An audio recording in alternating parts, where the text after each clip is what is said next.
그 오온에 대해서 이제 지난 시간에 오온에 대해서 잠시 개념 설명을 잠깐 드렸었는데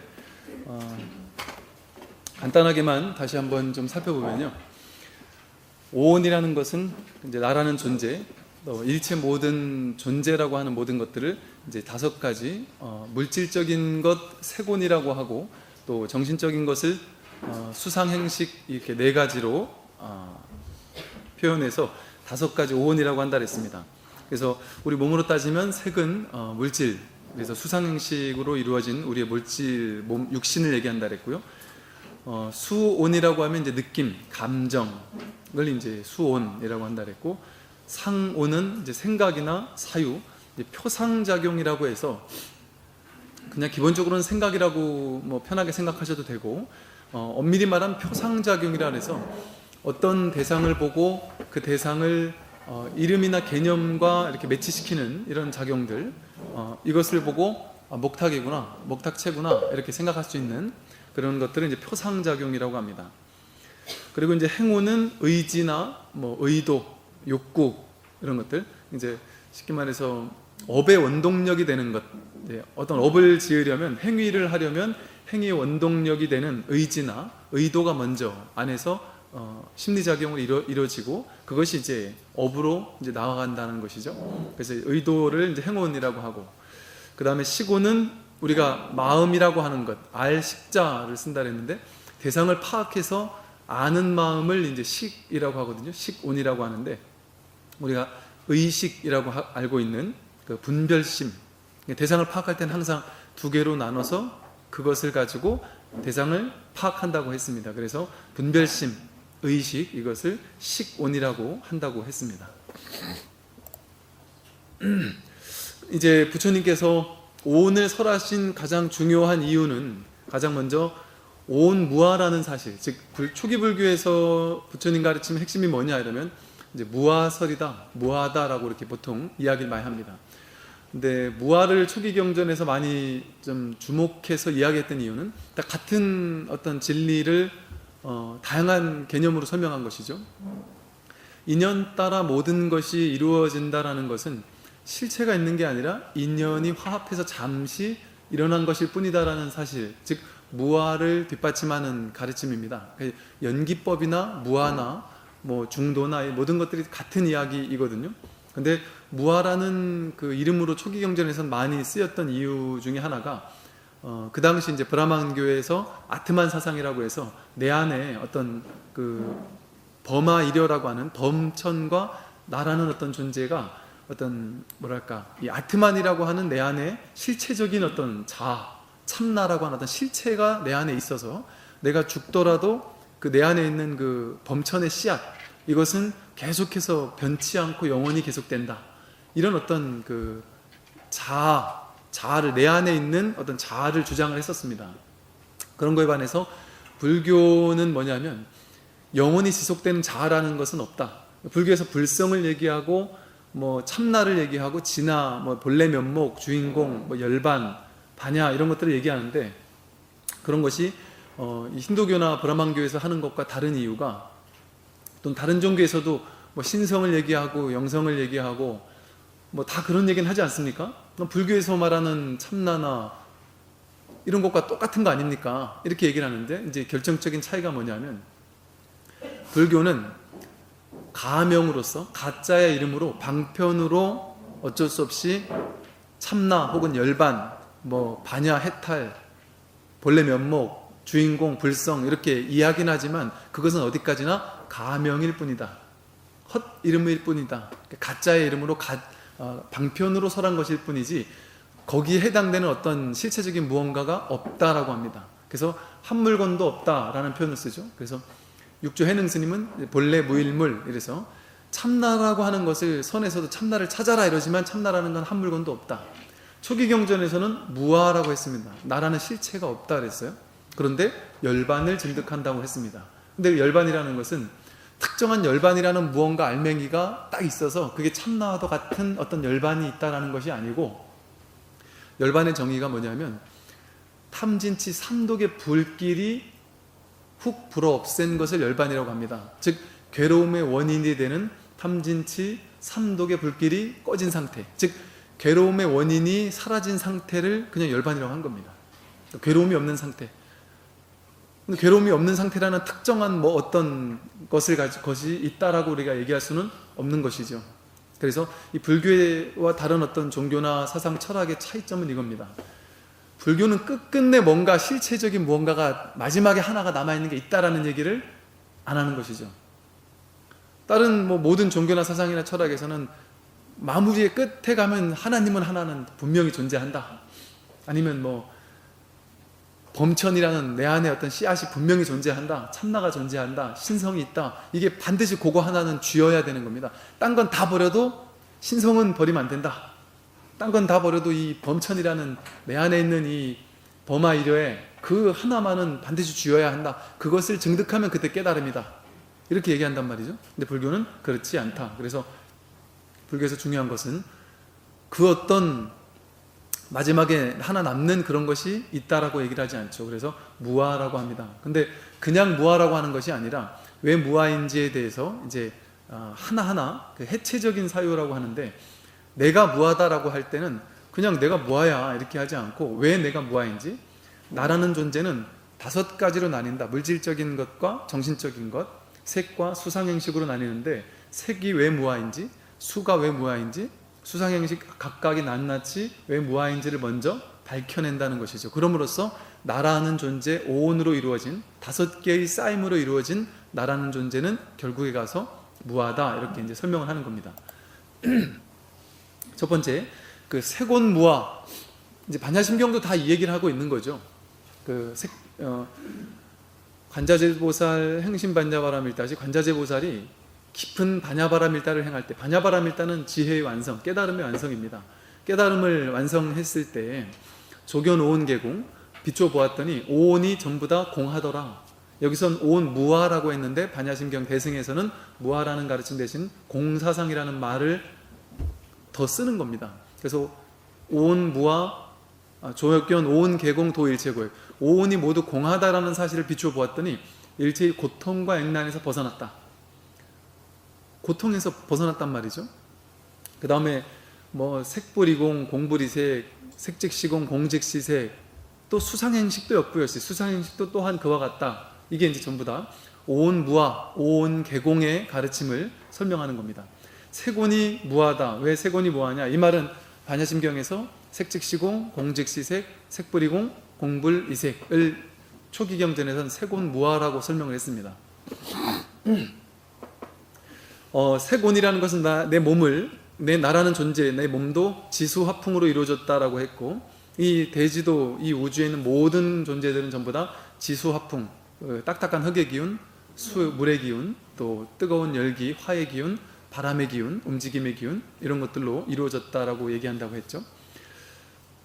이 모든 것들은, 지수화풍이라는 모든 것들은 인연이 화합함으로써 잠시 인연이 이렇게 조합했다가 인연생으로 일어났다가 인연이 다하면 사라질 수밖에 없는 인연멸, 인연생, 인연멸하는 연기적인 존재이기 때문에 고정된 실체가 있는 것이 아니다 라고 해서, 색온은 이 몸뚱아리, 우리는 이 대표적으로 내 몸뚱아리를 보면 여기 몸뚱아리가 있으니까 이게 나다 이렇게 생각하잖아요. 이게 정말 나인지에 대해서 그냥 이 몸뚱아리가 이렇게 있으니까 나다라고 이렇게 생각은 하지만, 이게 진짜 나인지 아닌지 사실은 알 수가 없습니다. 우리는 그냥 그렇게 배워왔고 이렇게 알아왔으니까 그냥 나라고 여기지만, 요즘에는 이제 색온무아에 대해서는 요즘 뭐 물리학이라든가 이런 과학적인 뭐 방편으로 이제 사례를 많이 들고 있는데, 뭐 양성자, 중성자, 뭐 원자핵 이런 것들을 다 쪼개지는데, 그걸 쪼개고 나면 뭐 미립자, 소립자로 쪼개지는데, 그것은 내가 어떤 의도를 가지고 관찰하느냐에 따라서 입자가 되기도 했다가 파동이 되기도 한다. 입자라는 건 어떤 물질적인 알갱이를 의미하고, 파동은 어떤 에너지를 얘기하거든요.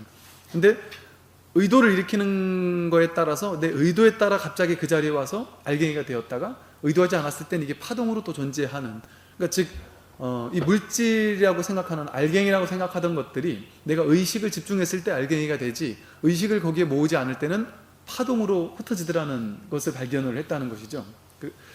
그리고 이 원자를 아무리 살펴봐도 99.999%가 비어 있더라. 뭐 이렇게 축구공만한 그 원자 핵 주위를 아주 이 큰 월드컵 경기장만한 공간으로 아주 먼지만한 온갖 양성자 중성자들이 끊임없는 엄청나게 빠른 속도로 주변을 이 스핀 운동을 한다는 것이죠. 그래서 그 많은 공간이 스핀 운동을 하는 아주 먼지보다 더 작은 알갱이들이 스핀 운동을 하고 있어서 그게 우리가 이렇게 딱 만주면 뭔가 이렇게 있는 것처럼, 딱딱하게 있는 것처럼 느끼지만 사실 이게 실제 있는 게 아니라 텅 비어있는 것 뿐이다라는 것이죠. 비어있는 것이 그 스핀 운동이 끊임없이 돌고 있다 보니까 이 마찰작용에 의해서 있는 것처럼 느껴질 뿐이지 실제 이것은 있는 게 아니다. 원자 핵이라고 하는 것조차 미립자, 소립자로 나눠지는데 그 또한 사실은 비어있는 파동에 불과하더라. 이런 이제 얘기들이 요즘 양자 물리학 같은 데서는 끊임없이 막 증명이 되고 있어서 쪼개 들어갔더니 물질을 끊임없이 쪼개고 들어갔더니 아무것도 없더라. 남아있는 것이 아무것도 없더라는 사실을 알고는 너무나도 당황하는 이제 이런 것들이 지금의 어떤 물리학에서도 알려지고 있는 사실이죠. 이 몸뚱아리가 만약에 나라고 한다면 우리는 70년, 80년, 90년 살다가 죽을 수밖에 없는 존재죠. 우리가 80년 살다가 죽는다면 이 몸뚱아리가 죽으면 나도 죽는 거다라고 우리는 생각을 하잖아요. 그러다 보니까 내가 죽고 나면 죽는 것은 인생에서 실패하는 것처럼 느끼고 살아있는 것은 이 성공한 것처럼 느껴요. 그래서 뭐 몸이 아프다던가 어떤 일이 생겨서 빨리 죽었다. 그러면 뭔가 인생에서 실패한 것처럼 이 생사가 우리의 어떤 삶의 성공과 실패를 결정지을 수는 없습니다. 이 몸뚱아리가 있고 없는 것이 나의 어떤 실체라고 할 수가 없다라는 것이죠. 삶이라는 것은 영원히 계속되는 것이지 영원히 계속된다라는 것도 어떤 뭔가가 이렇게 실체가 있어서 계속된다라는 것이 아니라 이렇게 나고 죽는 인연 따라 생겨났다가 사라지는, 인연 따라 무언가가 생겨났다가 사라지려면, 이런 수없이 많은 물질들이 생겨났다가 사라지려면 이 생겨났다가 사라지는 배경 바탕이 있어야 되거든요. 제가 이제 이것을 화엄경이나 대승경전들에서는 바다와 파도의 비유를 많이 드는데요.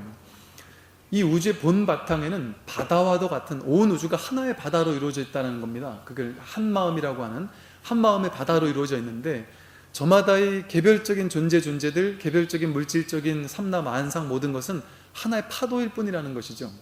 인연 따라 파도가 치면 이러한 파도가 쳤다가 저쪽에는 또 작은 파도가 친단 말이죠.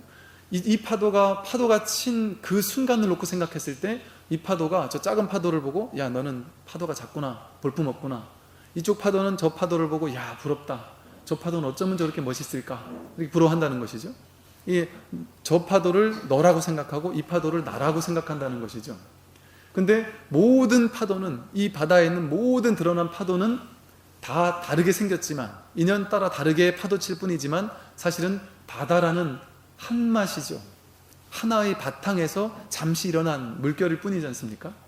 그것처럼 이 삼라만상의 모든 것들은 하나의 파도일 뿐이다. 인연 따라 잠깐 생겨났다 잠깐 사라지는 파도일 뿐이다.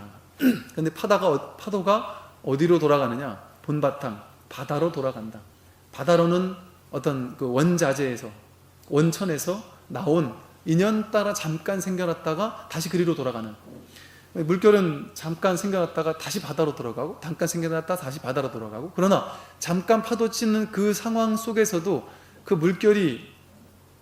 물결이라고 해서 걔가 바다가 아닌가요? 물결인 채로 그대로 바다입니다. 즉 우리는 중생인 채로 그대로 부처라는 것이죠. 이 바다를 부처라고 하고 물결을 어떤 중생이라고 했을 때 물결은 물결인 채로 부처라는 것이죠. 그래서 번뇌 즉 보리, 번뇌가 그대로 고리, 깨달음이다.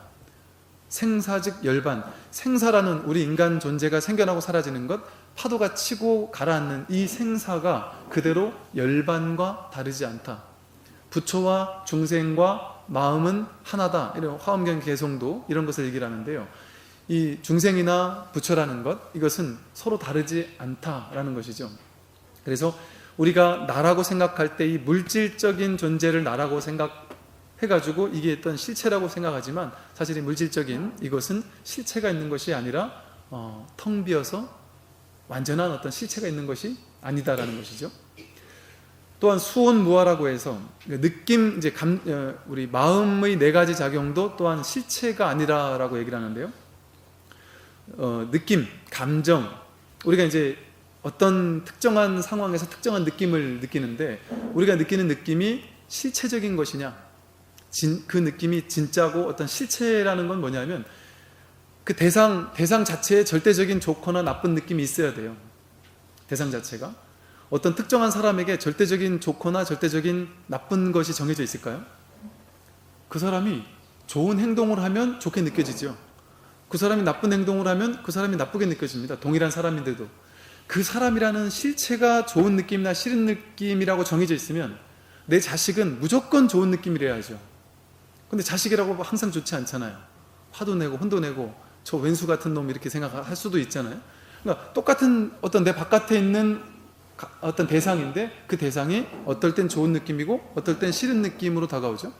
또 내가 느끼는 느낌도 마찬가지입니다. 동일한 음식을 먹는데 내가 배부를 때 먹으면 내 인연 따라 배부를 때 먹으면 맛없고 아주 먹기 싫은 게 될 수도 있겠죠. 그런데 배가 엄청 고플 때 먹으면 너무나 맛있는 음식이 될 수 있겠죠. 내가 어떤 인연이냐에 따라서 인연 따라 느낌은 왔다가 갔다가 달라지는 겁니다. 내가 어떤 인연에 처해 있느냐에 따라서 좋은 느낌이기도 하고 나쁜 느낌이기도 하고 또 상대방이 어떤 인연으로 내게 다가오느냐에 따라서 좋은 느낌일 수도 있고 싫은 느낌일 수도 있는 것이죠. 특정한 상황이 내가 어떨 때는 어떤 인연에서는 좋은 느낌으로 느껴지기도 하고 어떤 인연에서는 나쁜 느낌으로 느껴지기도 하는 것이죠. 이처럼 우리에게 처해 있는 모든 상황에 대해서 우리는 좋거나 싫거나 그저 그런 느낌이라고 받아들인 다음에 좋은 느낌이라고 생각되는 대상에 대해서는 좋아하기 시작해서 애착하기 시작하고 거기에 집착하기 시작합니다. 그래서 이 좋은 느낌을 더 많이 느끼기 위해서 그것을 내 걸로 쥐려고 하는 집착심을 일으킵니다. 그런데 이게 내 거로 쥐어지지 않을 때 더 좋은 느낌을 더 많이 느껴지고 싶지만 느껴지지 않을 때 괴로움을 느끼게 되죠. 또 싫은 느낌을 느끼기 싫어서 밀쳐내고 싶은데 밀쳐내지지 않을 때 또 괴로움을 느끼는 것이죠. 그래서 싫은 느낌에서 괴로움이 생기고 싫은 느낌을 실체라고 집착하는 마음에서 괴로움이 생기고요. 좋은 느낌을 실체라고 집착하는 마음에서 괴로움이 생깁니다. 근데 사실은 그 느낌 자체, 좋은 느낌이다, 싫은 느낌이다라고 내가 애초에 판단하던 그 느낌 자체가 절대적으로 좋거나 절대적으로 싫지는 않은 것인데 내가 허망하게 좋다거나 싫다라고 마음 내서 내가 그저 그렇게 판단했을 뿐인데 인연 따라 생겨났던 감정에 대해서 내가 이것이 진짜라고 개념지은 것일 뿐인데 그것을 진짜라고 믿습니다. 그래서 내가 좋은 느낌을 일으켰으면 나는 지금 좋은 느낌을 일으키고 있는 내가 진짜 나라고 생각합니다. 그 순간에 나라고 생각해요. 특정한 대상에 대해서도 좋은 느낌을 일으키면 그것은 좋은 느낌, 그리고 좋은 느낌을 일으키는 내가 어떤 감정적인 어떤 실체라고 생각해요. 누가 나한테 욕을 해서 내가 기분 나쁜 느낌을 일으켰으면 그냥 그 사람이 나한테 욕해서 그 인연 따라 이 기분 나쁜 느낌이 싫은 느낌이 잠시 일어났을 뿐이거든요. 인연 따라 그 느낌은 인연이 닿으면 그냥 사라져서 없어질 겁니다. 그런데 그 느낌을 나라고 집착하니까 저 사람이 나한테 욕을 해서 내가 이런 기분 나쁜 느낌이 생겨났기 때문에 그 사람이 나에게 욕한 것에 대해서 실체화시켜서 저놈이 나를 무시했다, 나는 아주 훼손됐다, 상처받았다, 내가 이런 싫은 느낌을 느낌으로써 남들이 내가 무시받았다, 무시당했다 이렇게 생각해서 나는 무시당한 사람이라고 딱 이렇게 사로잡히게 되는 것이죠. 그걸 진짜라고 여기게 되는 것이죠. 그 감정이 진짜다라고 집착하게 되는 것이죠. 그럼으로써 좋은 느낌이나 싫은 느낌, 좋은 감정이나 싫은 느낌이 실체가 아님에도 불구하고 그거를 우리는 실체화하는 작용을 합니다. 그 실체화하는 작용을 이제 내가 실체화시켜서 그걸 쥐잖아요. 그걸 이제 그 감정을 나라고 여기는 겁니다. 내가 느끼는 감정, 잠깐 그 느낌이 이렇게 일어났다 사라졌을 뿐인데 파도가 쳤다가 가라앉듯이 잠깐 그 느낌이 왔다가 갈 뿐이거든요. 그러니까 모든 느낌은 왔다가 가는 것일 뿐이거든요. 계속 그 느낌이 남아있지 않습니다. 그럼에도 불구하고 그 느낌이 있는 동안은 그게 계속될 거라는 환상에 사로잡히죠. 우리 젊은 친구들, 장병들 만나보면 사랑하는 여자친구와 헤어졌을 때 너무너무 괴로워서 죽을 것 같고 정말 막 탈영이라도 해야 될 것 같고 이 여자 아니면 내 인생은 정말 아무 의미가 없다라고 이렇게 생각을 할 정도로 완전 사로잡혀 있는 친구들에게 아무리 왔다 가는 거야. 너 그 여자가 아니라 너 나중에 그 여자랑 결혼까지 할 것 같으니 앞으로 너 한 10년 후에 여러 사람을 더 사귀고 헤어지고 사귀고 헤어지고 할걸? 너 옛날에 좋아하던 사람 있었어? 없었어? 있었습니다. 그때 그 사람 헤어질 때 어땠어? 죽을 것 같았습니다. 근데 시간 지나니까 어떻더나? 괜찮아졌습니다. 지금은 어떻더나? 그때 걔는 내 진짜 인연이 아니고 그때는 내가 걔 최고인 줄 알았는데 지금 생각하니까 그때 걔는 스쳐 지나간 인연이고 지금 얘는 진짜입니다. 야, 그럼 지금 얘는 진짜라는 거 확실해? 확실한 거야? 확실합니다.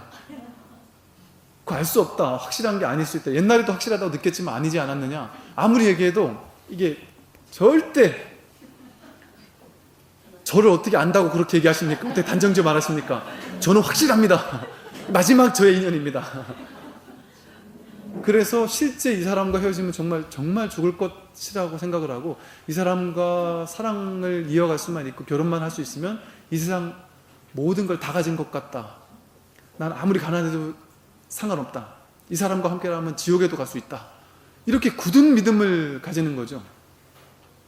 70, 80 대신 배신 많이 당해보신 할머니들한테 이런 얘기를 이렇게 하면 그 할머니들은 콧방귀를 끼시면서 야, 이 세상에 그런 말도 안 되는 착각이 어디 있느냐. 남자, 아무리 멋있는 남자, 아무리 완벽한 남자 그런 거 없다.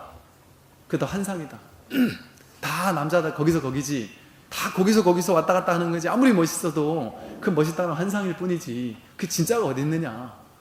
아주 정말 지혜로운 안목이 딱 서 있으세요. 할머니들은 보면. 그런데 그 당시에 딱 집착에 사로잡혀 있을 때는 그거 아니면 절대 안 될 것 같은 것이죠. 근데 그 사로잡힌 것에서 헤어나오지 못합니다. 이게 사람에게 사랑만 그런 게 아니죠. 돈에 대해서도, 재산에 대해서, 특정한 내가 사로잡혀 있는 그 순간에 사로잡혀 있는 것들, 내가 심각하게 생각하고 뭔가 중요도가 과도하게 부여되어 있고 거기 때문에 신경을 많이 쓰면 많이 쓸수록 그것은 내가 그 부분에서 많이 과도하게 집착하고 있다는 것을 의미합니다. 중요한 사실은 그것은 집착해도 되고 집착 안 해도 되는 겁니다. 그것은 왔다가 가는 겁니다. 그게 있으면 너무 좋은 느낌이 들겠죠. 너무 좋은 감정을 나에게 선물해 주겠죠. 근데 왔다가 가는 겁니다. 그 느낌은 진짜가 아닙니다. 그럼에도 거기에 사로잡혀 있는 동안은 그게 진짜라고 여겨서 그거를 쟁취하지 않으면 큰일 날 거라고 착각하는 것이죠. 그래서 이걸 내가 쥐어야 된다는 생각을 진짜 내 생각이라고 생각하고 내 느낌이라고 생각해서 거기 사로잡히기 시작합니다. 그러면 삶이 괴로움이 시작되는 것이죠. 그래서 사실은 이 느낌이라는 것은 실체적인 느낌이 아니죠. 인연 따라 왔다 가는 것일 뿐이지 정해진 어떤 실체적인 느낌이 아니다. 똑같은 음식도 그렇고 우리나라에서는 빼빼 마른 사람을 미 아름답다 이렇게 하지만 아프리카 어떤 부족에서는 뚱뚱하면 뚱뚱할수록 예쁘다. 또 미얀마 어느 부족에서는 목에다 이렇게 무슨 스프링 같은 걸 길게 걸어서 연통 같은 거를 걸어서 이게 길면 길수록 미인이라고. 그래서 제가 그 나라 남자들한테 물어봤습니다. 미얀마 남자들한테. 야, 이게 그냥 너희들 전통이니까 미인이라고 하니까 그냥 그렇다라고 그냥 얘기해 주는 거지 실제로 이게 더 길다고 해서 더 이쁘다고 느끼니? 더 이쁘다. 실제로 묶인 여자는 너무 예쁘다. 그러니까 혓바닥 요 밑에 이렇게 칼로 찢어가지고 여기다가 이렇게 접시를 이만한 거 달고 다니잖아요. 이 접시를, 큰 접시를 닳는 여자를 보면 너무 환상적이랍니다. 너무 예쁘답니다. 너무너무 실제 너무 예쁘다는 거예요. 저게 도대체 왜 예쁘지? 우리는 도저히 이해가 안 가지만 예쁘다는 거죠. 그래서 또 이게 아프리카에서 뚱뚱한 게 미의 기준인 나라에서는 뚱뚱한 사람이 그렇게 예쁜데 한국 사람들 호리호리한 여자들 보면 저게 인물이냐 이렇게 손가락질을 할 수도 있다는 것이죠. 그게 정해진 것이 아니라 그러한 문화, 그러한 전통 속에서 견해가 그렇게 굳어지면 거기에 실제적인 느낌까지 따라갑니다. 그게 진짜라고 믿게 되면 이 생각이 바뀌면 느낌도 바뀌어요. 그 고양이나 강아지를 너무너무 똑같은 고양이잖아요. 고양이가 좋거나 나쁜 게 아니라 그냥 있는 그대로 고양이일 뿐인데, 어떤 사람은 너무 예쁘게 막 안아주고 사랑스럽게 하는데, 어떤 사람은 이걸 아주 불결하다고 생각해서 한 번 만지면 이 손에 뭐라도 댔듯이 막 씻어야 된다고 생각하고, 뭔가 혹은 옛날에 한참 무슨 뭡니까 조류독감이니 각종 동물들 이런 광견병이니 이런 거 있을 때만 해도 이 길거리에 다니는 이렇게 강아지 만지고 그러면은 되게 이상하게 생각하면서 빨리 손 씻으라고 이러면서 막 소스라치게 놀라는 이런 사람들도 있었거든요. 그러니까 똑같은 대상이 어떤 생각을 가지냐에 따라서 너무 예뻐서 안아주고 싶은 아이가 되는가 하면 아주 다가가기 아주 막 싫어하는 이런 존재가 될 수도 있는 것이죠. 이게 사실 한 생각 차이인데 그것이 좋은 느낌을 가져다 주기도 하고, 그런 의식을 배우고 나면 갑자기 그게 거기 그 동물들을 나쁜 감정을 가지고 대하게 되기도 하는 것이죠. 그래서 사실은 이 느낌이라는 것이 실체가 없습니다. 제가 이제 엊그제 우리 신도님들과 그 봉정암을 갔다 왔잖아요.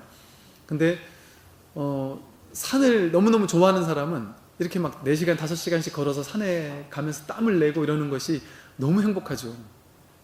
저도 한 1박 2일을 다녀왔는데 정말 너무 참 이렇게 먼 나라에 이렇게 여행을 갔다 온 것 같은, 그 5시간을 어렵게 올라가야 마주할 수 있는 그 산골짜기 산 정상에 있는 절에 그 밤에 저는 하루 당일치기로만 갔다 왔지 그 잠자고 온 적은 처음이었는데, 그날 밤에 밤 10시, 11시, 12시, 1시, 2시가 됐는데도 그 산 중에 그 정상에 환히 불을 곳곳에 가로등을 밝히고 곳곳 법당마다 신도님들이 또 야외에서 그렇게 기도를 하고 계시고, 그런 모습들이 너무 이렇게 인상적이고 참 되게 이렇게 너무너무 보기 좋더라고요. 그냥 그렇게 갔다 오는 그 자체만으로도 그냥 되게 행복하더라고요.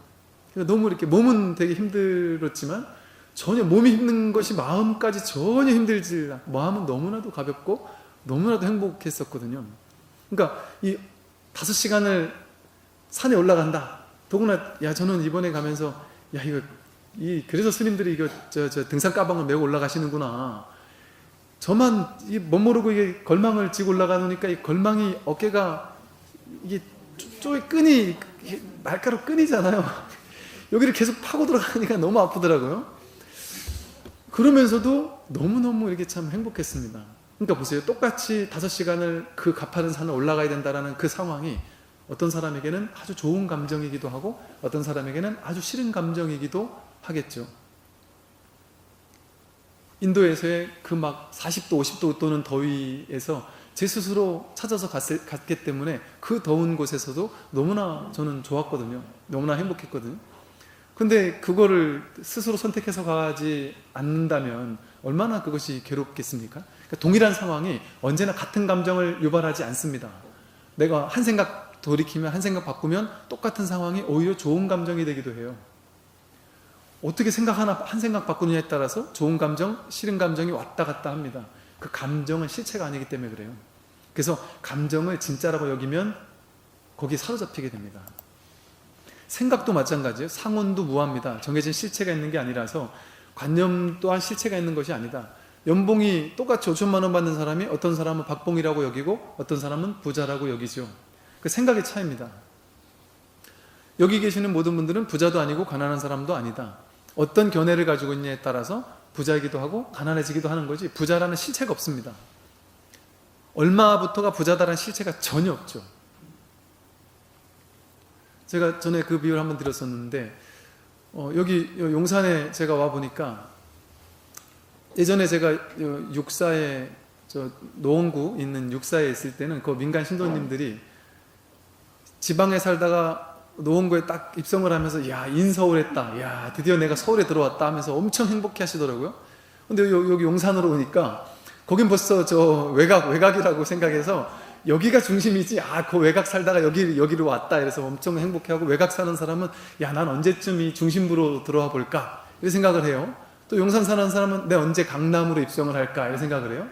그런데 노원구 사는 사람을 보면서 그 옆에 구리 사는 사람이 서울, 인서울에, 서울에 사는 사람, 이렇게 생각을 합니다. 그러면서 이 구리 사람들은 약간의 서울 사람들을 부러워합니다. 근데 또 구리 사는 사람들은 남양주 사는 사람을 보면서 저 촌에 사는 사람들 말이지, 구리는 백화점도 있고 되게 크다고 생각해요. 그리고 상당히 남양주를 우습게 생각한다는 겁니다. 그 남양주 사는 사람들은 되게 구리 사는 사람들 부러워한대요. 우리가 언제 구리에 한번 입성해보나. 구리 사는 사람은 노원구 사는 사람을 부러워하고, 또 남양주 사는 사람들은 그 바깥에 있는 가평이나 그 바깥에 있는 사람들이 또 그 남양주 사는 사람을 부러워한다는 거죠. 저는 그 바깥에 양구에도 살아봤었거든요. 양구에 사는 사람은 춘천 가까이만 가도 행복하다고 여기기도 하겠죠. 이 기준이 없어요, 기준이. 도대체 어디 사는 게 진짜 행복한 거고, 어디 사는 게 좋은 시내에 사는 건지, 그건 자기 생각에 따라서 끊임없이 내가 가난해질 수도 있고 끊임없이 행복해질 수도 있는 것이죠. 그래서 내가 생각하기 나름이지, 그래서 내가 못하다라고 생각하게 되면 어떤 곳에 가도 끊임없이 부족할 수밖에 없겠죠. 근데 내가 만족할 수 있다면, 내가 한 생각 돌이켜서 이 상온이라는 관념 하나를 바꿀 수 있다면, 언제 어디선 지금 나에게 처한 이 자리야말로 최상의 자리라는 사실에 완전한 만족감을 느끼고 누리고 감동하고 만끽하면서 인생을 정말 행복하게 살 수가 있습니다. 제가 인도에 갔다 오고 나서 정말 한동안 이 만족감이랄까, 이 자족감이랄까, 그들의, 이것도 참 분별심이지만, 인도를 갔다 오니까 인도 사람들은 정말 너무너무 특히나 불가촉 천민들을 보니까 너무 힘들고 괴롭고 가난하게 살고, 너무나도 부족한 거 가지고 만족하면서 살고.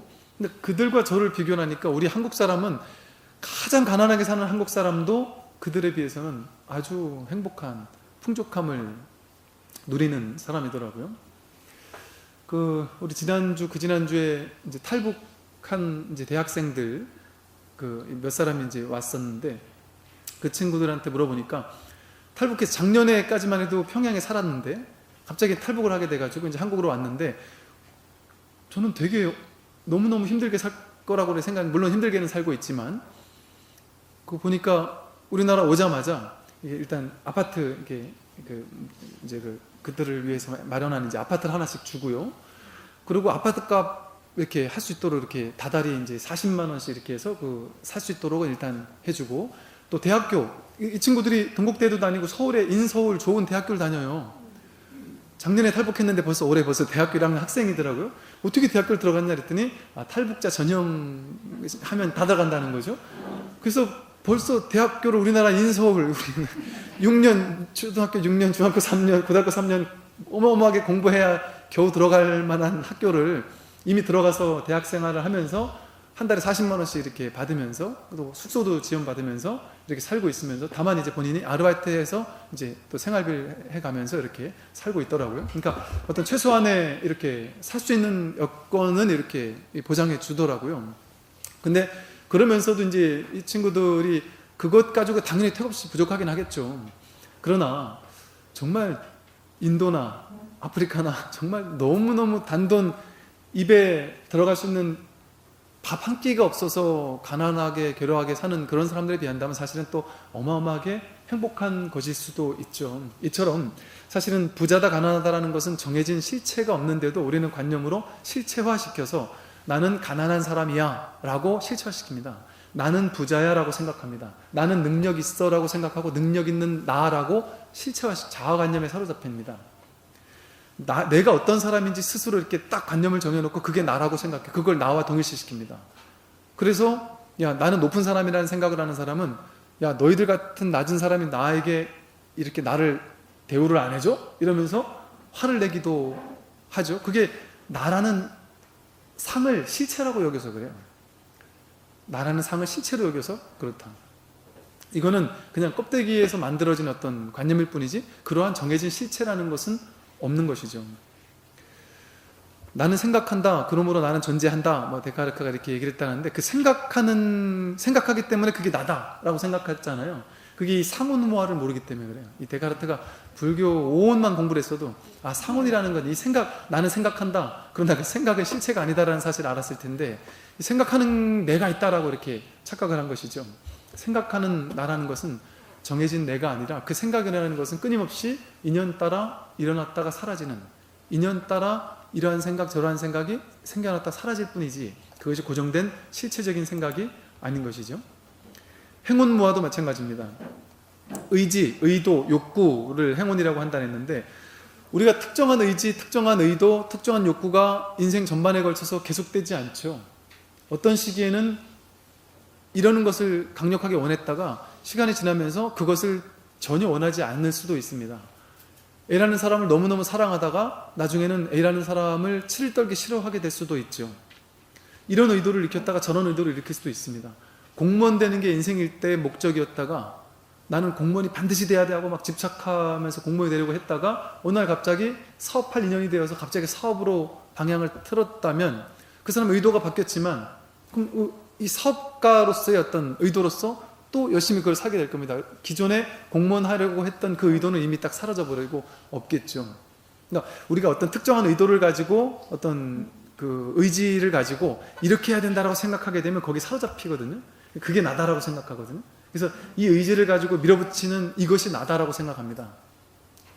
그런데 그것은 끊임없이 인연 따라 일어났다가 사라지는 것일 뿐이지 그것이 실체인 것은 아닙니다.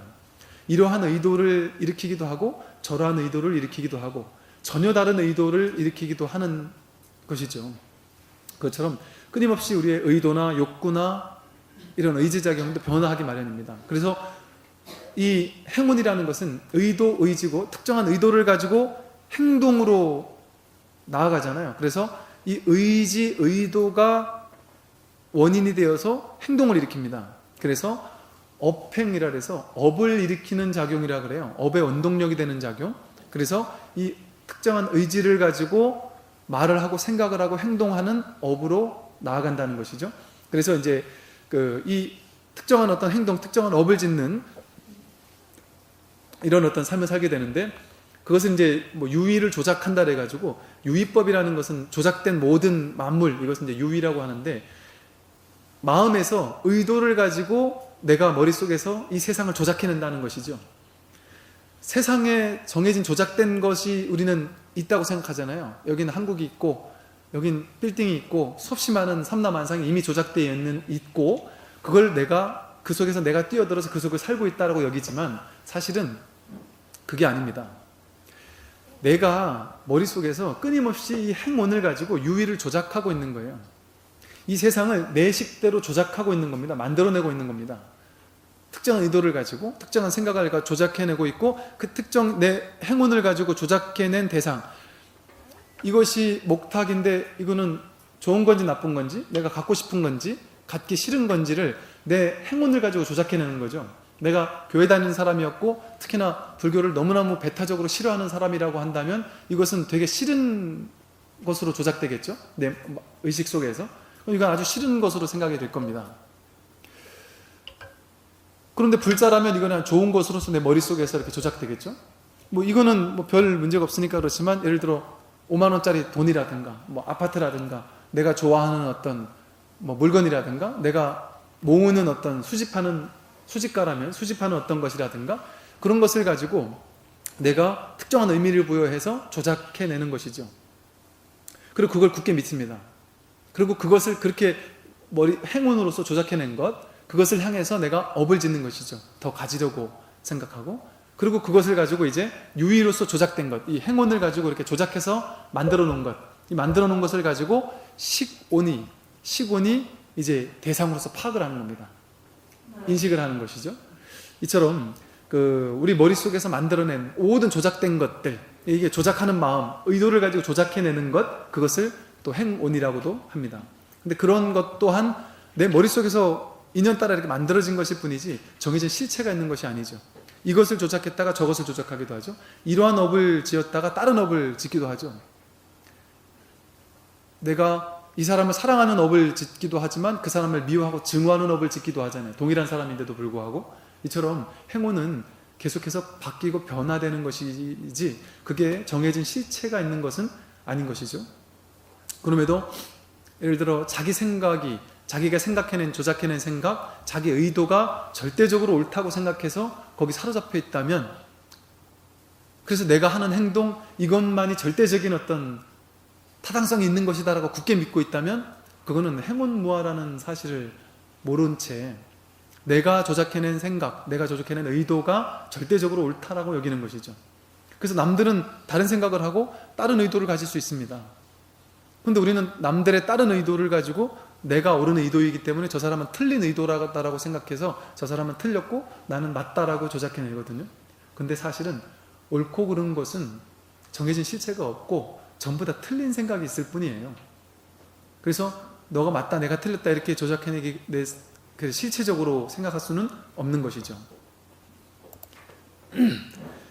마지막으로 이제 식운이라고 해서, 식운은 제가 식이라는 것은 대상을 파악해서 아는 마음이라고 했는데, 대상을 딱 보면 처음에 그 대상이 좋은 느낌인지 싫은 느낌인지 이런 느낌, 감정적으로 대상을 먼저 파악하고요. 기초 데이터가 되는 이 식운, 대상을 파악하는 데 있어서 식운이 대상을 분별하는 데 있어서, 분별해서 이 대상이 어떤 대상인지 아는 데 있어서 기초적인 두 가지 데이터가 되는 게 식운과 상운입니다.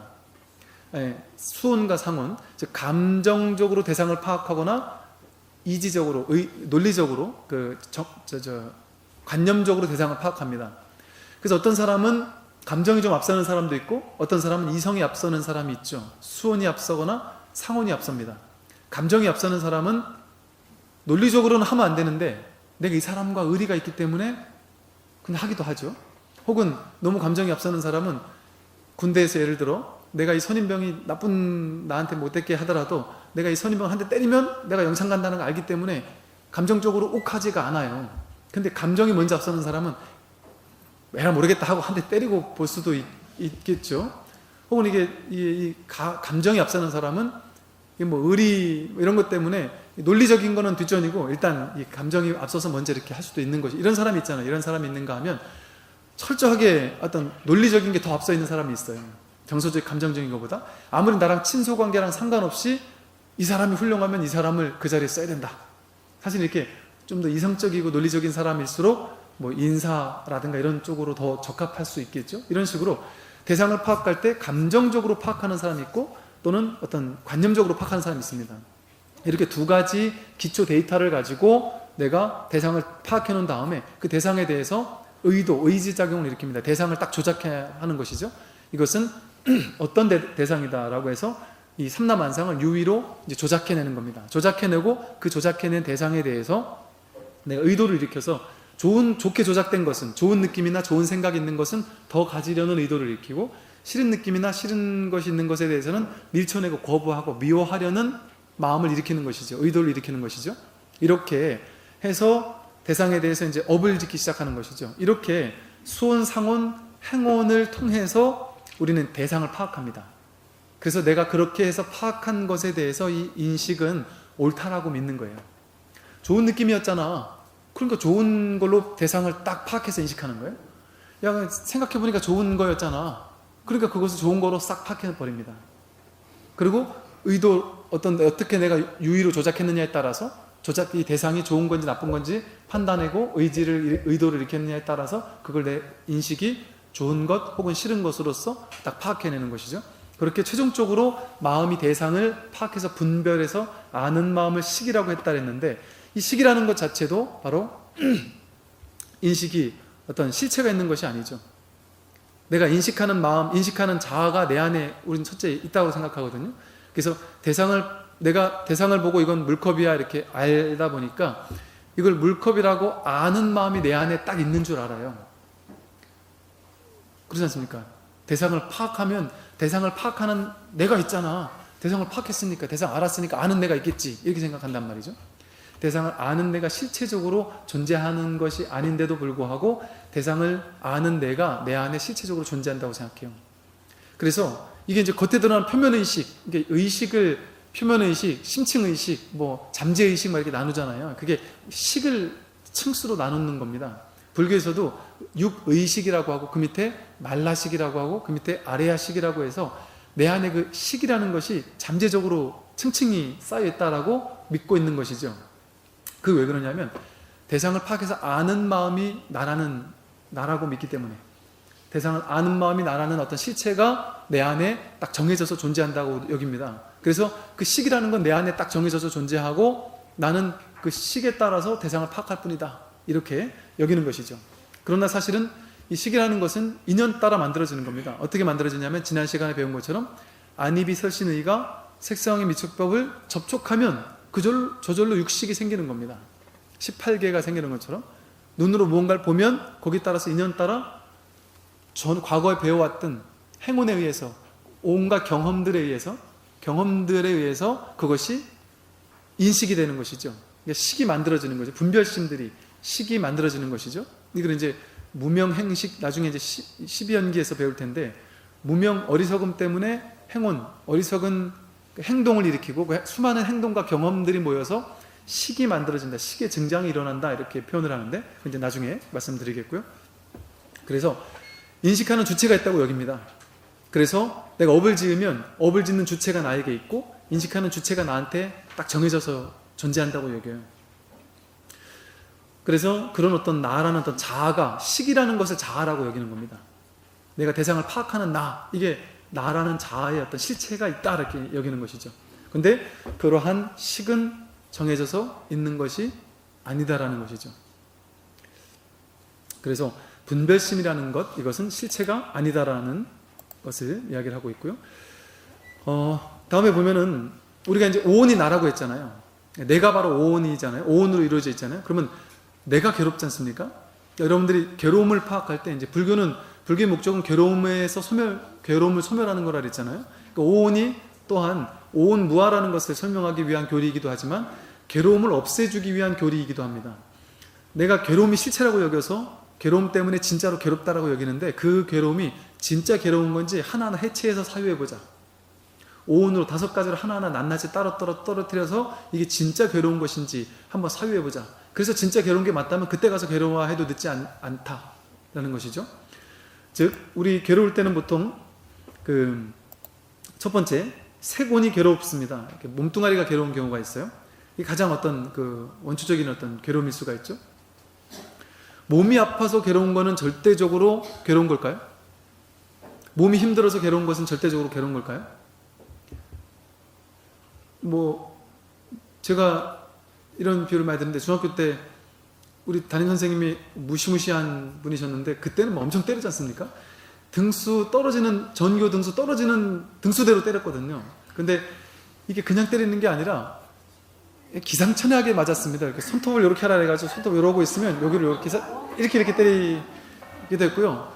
이제 책상 위에 올라가서 무릎 꿇고 올라가면 발바닥을 이렇게 두꺼운 거 가지고 그냥 때리는 게 아니고요. 정말 팍팍 소리가 옆방까지 들릴 정도로 맞아서 정말 이게 사람이 이렇게 아프게 맞을 수도 있구나. 그러니까 초등학교 때 맞는 건 그냥 그건 맞는 게 아니었구나. 사람이 이렇게도 맞을 수 있구나. 이런 걸 정말 너무 충격적으로 중학교 1학년 때 느꼈었거든요. 그런데 이제 그 다음 시험을 봤는데 전교 등수가 한 20등 가까이 떨어졌는데 갑자기 막 새까매지더라고요. 제가 그때 2대 맞았을 때 죽을 뻔했는데 이거 20대 맞을 거 생각하니까 정말 난 죽었다 싶은 게 다음 주 수요일 날 이제 전교 등수 정확하게 딱 나오는데 그때 가서 정확히 나오면 그날 맞는다. 예고를 딱 주셨습니다. 그날부터 잠이 안 오는 거예요. 학교 가기 싫어지고 갑자기 세상이 우울해지고 막 정말 너무너무 괴롭더라고요. 그 일주일 동안 정말 너무 힘들어서 아무것도 할 수가 없어요. 반 학생들 등수 떨어진 것 같은 친구들은 전부 다 막 우울감에 사로잡혀서 너무너무 괴로워했습니다. 지금까지 잊을 수가 없어요. 너무 힘들었었어요. 근데 그 당일날 선생님이 성적을 딱 주고 나서 그 선생님이 그날 되게 좋은 일이 있으셨나 봐요. 너무 좋은 일이 있으셔가지고 제가 한 20대를 맞아야 되는데 이게 한 3분의 1로 줄어드는 겁니다. 그래서 사람들 전부 다 막 대폭 삭감을 해준 거예요. 그래서 그때 제가 한 5대 정도 맞고 그냥 말았어요. 워낙 선생님 기분이 좋으셔가지고 이 5대도 좀 기분 좋게 때리니까 막 강도가 세게 맞을 거 조금 덜 세게 5대를 맞으니까 첫 번째 한 대 딱 맞고 나서 갑자기 행복해지기 시작하는 겁니다. 이만한 맞을만한데? 하면서 나머지 4대를 맞는데 얼마나 행복했는지 이 20대가 아닌 4대만 맞을 수 있다는 게 행복했고 이 정도면 내가 맞을만하다. 물론 그것도 아팠지만 되게 행복하게 맞았던 기억이 있거든요. 그때 제가 느낀 게 맞으면서 이렇게 행복해질 수 있구나. 사람이 맞으면서도 이렇게 기쁠 수 있구나. 이게 몸뚱아리가 누군가에게 맞는다라는 건 절대적으로 괴로운 것은 사실은 아닙니다. 저희 아버님께서 산에 올라갈 때 같이 산에 올라가자. 전 죽어도 싫었거든요. 초등학교 저학년 때까지만 해도, 초등학교 때만 해도 너무너무 싫었습니다. 힘든 일을 할 날에는 꼭 같이 하라면 정말 하기 싫었었거든요. 근데 아버지가 원래 토건사를 하시다 보니까 저는 초중 고등학교 때 주말이 제일 싫었습니다. 토요일 일요일이 제일 싫었습니다. 학교에서 늦게까지 야간 작업 있는 게 너무 행복했었어요. 그냥 일찍 끝나면 집에 가서 맨날 노가다 떼야 되고, 토요일 일요일 날은 매일 집에 가서 노가다를 근데 아버지가 그냥 노가다만 시키면 괜찮은데 워낙 불같은 성격이시라 어마어마하게 혼을 내시거든요. 그러니까 토요일 일요일처럼 정말 싫었던 적이 없었어요. 뭔가 이제 그렇게 살다 보니까 이렇게 괴롭다? 이게 일하고 이러는 것들이 그냥 그때는 진짜 너무너무 힘들었었죠. 일하는 것 이런 게 너무 괴로웠죠. 근데 대학교 가서 제가 아르바이트를 좀 하면서 노가다를 좀 하려고 친구들하고 같이 노가다 판에 갔었는데, 제가 유치원 때부터 5살 때부터 제가 삽질을 했었거든요. 초등학교 때 경운기 몰고 그랬었거든요. 그랬더니 제가 친구들 5명이 같이 노가다 판을 갔는데, 첫째 날 일을 끝나고 나서 둘째 날 그 사장님이 저보고는 돈을 그때 원래 얼마 주는데 저를 한 1.5배를 더 주겠다고 그러면서 계속 오라고 너무 행복하더라고요. 그 다음날부터 노가다 뛰는데 이게 얼마나 행복한지, 딴 친구들보다 돈을 더 많이 고 하니까 되게 행복하니까, 이 노가다가 이렇게 재밌었는데 왜 내가 그때는 그렇게 싫었을까? 또 산에 올라가는 게 그때는 그래 싫었지만, 제가 20대 때 제가 갑자기 산에 꽂혀서 정말 우리나라 툭 하면 산에 올라가 있었거든요. 한겨울에 눈만 내리면 산으로 올라가고, 비 오는 날도 할 것 없이 산에 가 있고 이랬던 적이 있었는데, 또 히말라야 갔을 때도 그랬고요. 힘들고 하지만 너무너무 행복했었죠. 즉 몸뚱아리가 괴롭다고 해서 그게 실제 정신적으로까지 괴로운 것은 사실 아닙니다. 사실 아닙니다. 정말로.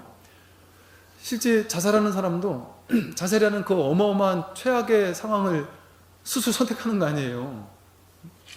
그러니까 이게 몸의 괴로움이라는 것 자체가 무조건 정신적으로 괴로운 것이다라는 것이 이퀄 관계가 성립되는 것이 아닙니다. 엄청 뜨거운 것이 괴롭지만 뜨겁다고 해서 무조건 괴로운 것은 아니잖아요. 사우나 가서는 시원하다고 이렇게 하는 것처럼 동일한 어떤 상황이 무조건 괴로운 것은 아니다. 몸에 병이 있어서 아파요. 그 아픈 게 무조건 괴로운 걸까요? 사실 아픈 게 무조건 괴로운 것은 아닙니다. 우린 당연히 근데 이게 우리가 이제 아프다라는 상황을 문제 상황으로 머릿속으로 딱 인식하잖아요. 우리 인식은 다른 건강한 사람과 나는 아픈 사람이라고 둘로 나눠가지고 분별하니까 나는 문제 있는 사람, 난 아픈 사람 이렇게 생각합니다. 아프다는 게 왜 문제죠? 아프다는 거는 되게 자연스러운 상황이죠. 아주 자연스러운 상황입니다. 사실 전혀 문제될 게 없는 상황이죠. 크게 봤을 때 우리가 100년을 살다가 죽는다는 것도 마찬가지거든요. 100년을 살다가 죽는 것이나 70살 돼서 죽는 것이나 50살 돼서 죽는 것이나 30살 돼서 죽는 것이나 우리 관념에서 이 시간적 사고방식에 사로잡혀 있고 생사적인 사고방식에 사로잡혀 있으니까 오래 사는 것을 성공이라고 여기는 것뿐이지, 생사가 없는 차원에서, 아까 바다에서 물결이 일어나는 그 차원에서 본다면 물결이 좀 큰 물결이 쳐서 0.3초 있는 것과 0.25초 있는 게 뭐 그렇게 대단한 차이겠습니까? 100년 사는 것과 50년 사는 게 뭐 그렇게 대단한 차이겠습니까?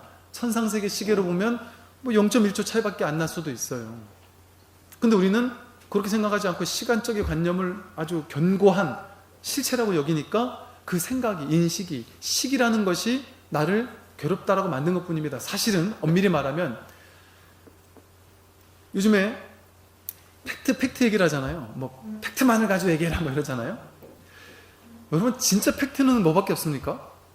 과거 없습니다. 팩트만을 얘기한다면 지금 이거밖에 없죠. 지금 여러분 미국이 있습니까? 팩트만을 놓고 보면 내 눈앞에 있는 지금 눈에 보이는 이것밖에 없잖아요. 여러분 남편이나 여러분 자식이 지금 있습니까? 팩트만을 놓고 보면 있다라고 여기는 건 생각이 있다라고 여기는 거잖아요. 집에 가면 있을 텐데요.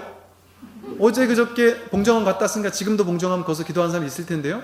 그게 팩트가 아니죠. 생각이죠. 관념이죠. 다른 시간, 다른 공간을 생각으로 생각해서 있다라고 느끼는 거죠. 그 사람이 그 공간에 지금 없을 수도 있죠. 예를 든다면 없을 수도 있잖아요. 그 사건이 없을 수도 있어요. 과거에 경험했던 거, 그게 팩트로 본다면 과거에 경험했던 건 진짜 경험한 걸까요? 그건 그냥 기억일 뿐입니다. 생각일 뿐입니다. 진짜 팩트만을 놓고 보면 과거 없습니다. 미래 없습니다. 지금 이 자리 이것밖에 없어요. 시간, 공간 다 환상입니다. 이건 팩트가 아니에요. 진짜가 아닙니다. 생생한 진짜는 지금 이 자리에 여러분이 지금 현재 보고 있는 것, 지금 듣고 있는 이 소리, 지금 현재 보고 있는 이것밖에 없습니다. 지금 이것만이 실제예요. 나머지는 다 생각입니다. 생각을 따라가면 우리는 괴로워질 수밖에 없어요. 생각은 인식, 식이니까. 그러니까 팩트가 아닌 생각을 쫓아가기 시작하면 내가 다른 사람보다 더 가난하다고 여겨요? 내 아파트가 딴 사람, 내가 아파트가 전세를 사나, 내 집을 사나, 월세를 사나, 팩트만을 놓고 보면 차이가 있습니까? 그럼 나는 이 집에 사는 거예요, 지금. 생각을 하면 이게 전세고, 이게 월세고, 이건 내 집이고, 이런 괴로움이 생기는 거잖아요. 근데 팩트만을 놓고 보면 나는 그냥 살고 있는 거지, 매매에 살고, 전세에 살고, 월세 사는 게 아닙니다. 지금 이 자리에 부자, 가난한 사람이 어디 있습니까? 팩트만을 놓고 본다면 생각이죠. 생각이 만들어낸 환상이죠. 생각이 만들어낸 환상을 쫓아가면 끊임없이 괴롭고 행복한 내 머릿속에서 만들어낸 환상의 가상의 세계만을 진짜라고 굳게 믿으면서 그 가상의 세계 속에서 울고 웃으면서 그게 진짜인 줄 알고 착각의 세계 속을 살게 됩니다. 꿈의 세계 속을 진짜라고 여기면서 살게 됩니다. 팩트만을 놓고 보면 그냥 우리는 살고 있을 뿐이에요. 배고프면 밥을 먹고 있을 뿐입니다. 뷔페 가가지고 10만원짜리 뷔페 가서 멋있는 10만원짜리 맛있는 뷔페 가서 맛있는 걸 먹으나, 제가 봉정암 가서 보니까 막 덥고 땀나고 막 힘든데 그냥 그 올라갈 때 신도님들이 주신 초코파, 저는 초코파 어지간해 안 먹고, 초코파이 저는 어지간해 초코파이 저는 안 먹거든요. 진짜 초코파이 저는 어지간해 안 먹습니다. 왜냐하면 군법당 다니면서 창고에 초코파이가 100박스씩 쌓여 있어요. 쳐다만 봐도 질립니다. 절대 어지간히 배고파서 초코파이 안 먹습니다. 봉정암 올라가는데 초코파이가 그렇게 맛있는 줄 몰랐는데, 그러니까 이 생각이 그것이 맛있고 맛없고 이렇게 만들어내는 것이죠. 그러니까 이 생각에 사로잡히니까 이 팩트를 있는 그대로 참된 실상을 살지 못하고 가상의 허상의 세계를 사는 겁니다. 그걸 이제 있는 그대로라고 하고 그것을 지금 여기라고 하죠. 지금 여기를 살아라. 지금 여기만을 살면, 팩트만을 살면 아무 문제될 게 없습니다. 가상의 세계, 이건 다 분별의 세계, 식의 세계, 식이 만들어낸 허상의 세계거든요. 그러니까 지금 이대로의 현실밖에 없는데 이 식을 쫓아가면 끊임없이 과거와 지금을 분별하고 미래와 지금을 분별하고, 미래는 이렇게 될 거야, 남들과 나를 분별하고, 나는 가난하고 부족하고 나는 건강하지 않다라는 것도 지금 이대로는 어때요? 팩트가 아닙니다. 건강하지 않다는 건 생각이 만드는 환상이에요. 제가 그 말씀 드렸었나요? 최근에 근자에 제가 한 두세 분을 만났어요. 어느 병원에 갔더니 암 진단을 받아가지고 당장 수술하지 않으면 큰일 난다. 눈물을 펑펑 쏟으면서 저한테, 처음 뵌 분인데 이렇게 눈물을 펑펑 쏟으면서 들어오셨는데 그냥 혹시나 계시면 잠깐 얼굴이라도 뵙고 가고 싶어서 왔다라면서 눈물을 막 쏟으시면서 얘기를 하셔요. 왜 그러냐 했더니 지금 남편 자식에게도 아무에게도 얘기를 못했는데 너무 괴롭다. 암 진단을 받고 왔는데 내가 어떻게 이럴 수가 있느냐. 우리 여기 대신하신 어떤 보살님께서 딸이 20대밖에 안 된 아주 젊은 청춘인 딸이 심각한 암이 걸려서 자궁을 드러내야 되는 수술을 해야 된다. 그래가지고 너무 충격을 빠져가지고 정말 얘가 이제 더 이상 이제는 결혼도 못하나 온갖 괴로움에 빠져가지고 그 수술 날짜만 기다리면서 너무 온 가족이 정말 충격에 빠져서 너무너무 괴로웠답니다. 근데 혹시 모르니까 더 큰 병원에 가서 다시 한번 진단해보자. 더 큰 병원에 갔는데요, 그 병원에서 수술 날짜까지 정해서 자궁을 드러내는 수술을 하는 걸로 확정이 돼 있었는데, 큰 병원에 가가지고 진단을 받았는데요, 그 수술을 안 해도 되는 암이 아닌 정도가 아니라 아무 문제가 없다. 아무 문제가 없다라고 나왔다는 겁니다. 이건 아무 문제가 없다. 그래가지고 수술 안 하고서 지금 이제 30대 중반이래 딸이 그 당시 그때 그 사람 얘기 듣고 수술했으면 정말 멀쩡한 사람 정말 바보 만들 뻔했다. 저는 이제 그 얘기 듣고 나서 그 얘기를 이렇게 했더니 한 두 분 정도가 그 얘기를 똑같은 얘기를 저한테 해주시더라고요. 자기가 아는 누가 똑같은 일이 있었다. 모 병원에서 수술이라 해가지고 수술할 뻔했는데 딴 데 갔더니 아니라 그러더라. 이런 황당한 세계를 우리는 살고 있으면서 그것을 진짜라고 여기고 사는 거죠. 그런데 그 사람은 보세요. 그 수술을 하기로 결정되었을 때 이 인식에서 식에서는 얼마나 괴로움의 환상에 빠져서 지냈겠어요? 근데 그게 아니라는 소식을 듣고 얼마나 기뻤겠습니까? 이 식의 세계를 따라가가지고 이 세상, 이게 그 온갖 그런 것들을 믿기 시작하면 사실은 아프다라는 많은 것들이요. 정말 허망한 허상의 경우가 많거든요. 그냥 가만히 있으면 낫는 것들이 너무 많거든요, 사실은. 옛날 사람들은 뭐 거의 다 자연치유로 그냥 뭐 낫고 그랬죠. 근데 사실 자연치유되는 것들이 너무 많습니다. 수많은 것들이 자연치유가 돼요, 정말로. 그런데 우리는 그게 자연치유된다는 생각은 못하고 그게 뭐 큰일 날 것 같이 느끼고 그것을 정말 실체적인 어떤 괴로움으로 느끼고 이러다 보니까 그걸 믿고 그걸 생각을 따라가느라고 그 생각 속에서 그러니까 첫 번째 화살로 괴로움의 진단을 첫 번째 화살을 맞고 두 번째, 세 번째, 네 번째 화살을 통해서 더 크게 괴로워지죠. 뭐 얼마 전에 신문이나 책 같은 거에 보면 의사들이 쓴 책 같은 거 이렇게 보면요. 현대의학을 고발한 책들 많이 있어요. 그런 거 보면 예를 들면 뭐 옛날에는 반드시 수술해야 되는 암이었다라고 하는 것들이 지금은 절대 수술하면 안 된다라고 알려진 것들이 워낙 많죠. 그죠? 옛날에 이 디스크 같으면 무조건 수술해서 뭐 어떻게 해야 된다고 했는데 지금은 디스크 절대 수술하면 안 된다라고 생각한 사람이 또 워낙 많습니다. 지금은 어떤 그 의사들은 암은 어떤 암이도 절대 수술하면 안 된다. 암으로 죽는 사람보다 방사선 치료로 죽는 사람이 오히려 더 많다. 그런 주장을 하는 사람도 실제 많이 있거든요.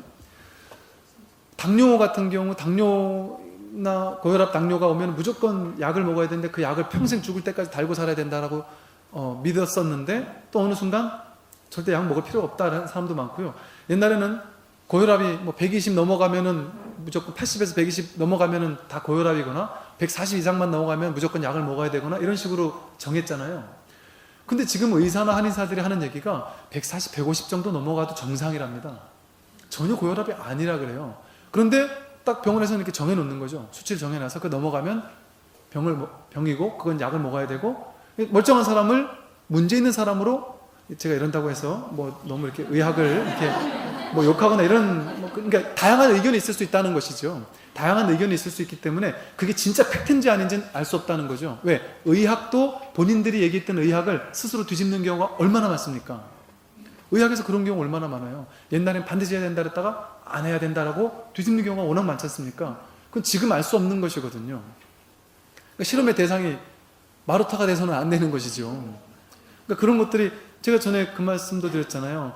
그 우울증 걸린 사람이 불과 5년, 6년 전만 해도 전 세계에 있는 모든 병원에서 우울증 걸리면 항우울제를 주는 게 100%였다. 그런데 최근 5, 6년 전부터 연구 논문이 어마어마하게 많이 나왔는데 우울증으로 죽는 사람보다 항우울제 먹고 죽는 사람이 더 많다. 절대 항우울제 처방하면 안 된다라고 어마어마하게 논문이 나왔거든요. 그런데 심리 치유하는 사람들은 그 약을 파는 사람들이 아니니까 그거를 계속 주장을 하면서 자살 예방하는 제가 우리나라 전 세계 최고의 자살 예방 전문가분한테 교육을 받았었는데 목사님 신부님들하고 같이 제가 교육을 받았는데 그 얘기를 본인도 사실은 5년 전까지만 해도 항우울제 먹으라 그랬대요. 근데 지금에 와서는 그게 절대적으로 안 된다라는 사실을 알고 미국에 가서 교육받으면서 너무 충격을 받았다는 겁니다. 내가 여태까지 했던 게 잘못됐구나. 의학에서 하는 게 잘못됐구나. 지금도 병원에 가면 항우울제를 준다는 것이죠. 그걸 본인이 어떻게 할 수가 없더라는 겁니다. 그게 병원조차 바뀌려면 아직 시간이 오래 걸릴 거라는 거죠. 근데 이런 것들이 그냥 어떤 과학이라는 이유로 의학이라는 이유로 그냥 이렇게 되는 것들도 많잖아요. 하여간 뭐 그렇기 때문에 이게 이제 우리가 관념에서 가만 놔뒀으면 그냥 멀쩡히 날 수도 있는 것이 오히려 온갖 불안을 조장해가 머릿속으로 불안을 조장해가지고 거기 휘둘려서 괴로움을 긁어부스럼을 만들었다가 이러는 경우도 많지 않습니까? 그러니까 말 그대로 팩트만을 놓고 보면 사실 이 세상에 아무 문제가 없습니다.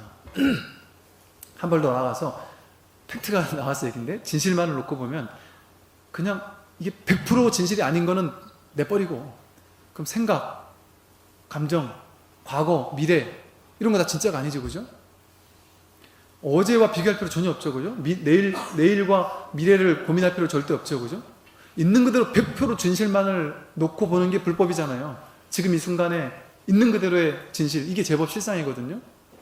총목 버리고 눈에 보이는 그것 자체가 진실이다. 이것만이 진실이다. 제법 실상. 지금 내 앞에 있는 이것만이 진실이다.